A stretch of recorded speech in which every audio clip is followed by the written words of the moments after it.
Transmeton Abdullah Mesudi i cili thot, nata më e përzitur, më e brengosur te shokët e pejgamberit Allahut ka qenë një natë kur pejgamberi Allahut ka humbur në Mekë. E kanë kërku sahabët shokët e pejgamberit Allahut, ta s'kemi lënë skajnë pa e kërku pejgamberin Allahut, mirë për nuk i kemi gjetë. Ta mos më pyetni se si e kemi kaluat natë. Nga se kemi mendu se pejgamberi Allahut është mbyt të një vend dhe nuk gjendet, apo pejgamberi Allahut është ngrit apo diçka e tillë. Pra ka thënë pejgamberi Allahut. Ta derisa në mëngjes ka ardhur pejgamberi Allahut dhe e pyetën dhe i thamë ja Rasulullah, s'ka pas natë më të brengosur në mesin tonë se sa nata e kaluar. Për shkak se të kemi kërkuar çdo vend s'kemi gjetur. A di ku ishte pejgamberi Allahut? Transmeton Abdullah Mesudi tregon se thot pejgamberi Allahut ma erdhën vëllezërit nga xhinët dhe më ftuan që unë të shkoj të veçohuna me to dhe t'i lexoj Kur'an. Të transmetohet se pra orientimi që ka qenë pejgamberi Allahut ka Hira. Të vjen pejgamberi Allahut ka shpel në Hira, e më vërejnë më gjesë, dhe thot pejgamberi Allahut na mur pejgamberi Allahut na çoi në vendin ku pejgamberi Allahut ka komuniku me gjinët. Nga se pejgamberi Allahut ka qenë pejgamber për gjinët, edhe ka qenë pejgamber për njerëz. Thot unë atë natë të cilën keni kërku, kam qenë veçuar me vëllezërit tuaj gjinët. Dhe i ka lexuar pejgamberi sallallahu alaihi wasallam Kur'an dhe pjesa e madhe e gjinëve kanë pranuar Islamin.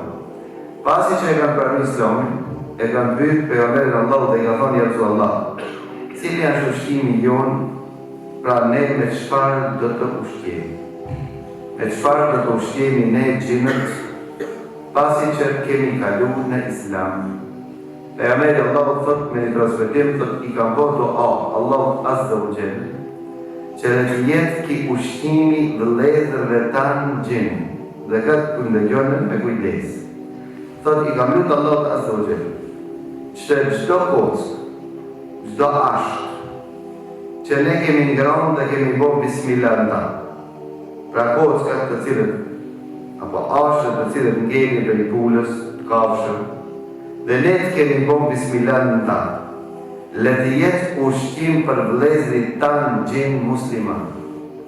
Ka thonë, i kam lutur Allahut azza wa jalla se ashtat dhe kockat të shëndrohen në mish të plotë sikur që e ke ngronë ti.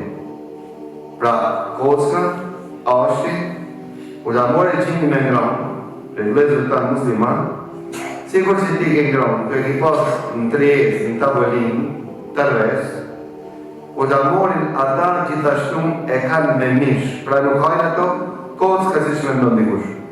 Mirë pa ato e i shëndrohet në ushqim, në mish, i pastër dhe i freskët. Ndërsa nëse le hajnë ushqim dhe nuk bëjmë ta bismillah, atëherë këto kocka, eshtra, i përdorin pra gjinët që s'janë musliman. Për këtë arsye na ka mësuar pejgamberi Allahut që ne në ushqim të kujdesemi dhe të bëjmë bismillah. E njëri për neve thotë çfarë është më e mirë, a me bëj bismillah, apo me bëj bismillahirrahmanirrahim. Nuk transmetohet se pejgamberi Allahut dhe njëherë kur ka ngronë ushqim apo ka pi, ka thonë bismillahirrahmanirrahim. Po ka thonë pejgamberi Allahut bismillah. Neve na mjafton ajo që i ka mjaftuar pejgamberit Allahut. Gjithashtu pejgamberi Allahut është lutur se vajzat bashkë jashtiqet e kafshëve të shëndrohen në ushqim të vëllezërve tanë gjin. A me transmetim, thonë se vajzat janë ushqim i kafshëve të gjin. Vajzat janë ushqim i kafshëve të gjin. Për këtë arsye, nuk lejohet që këto të përdoren për pastrim.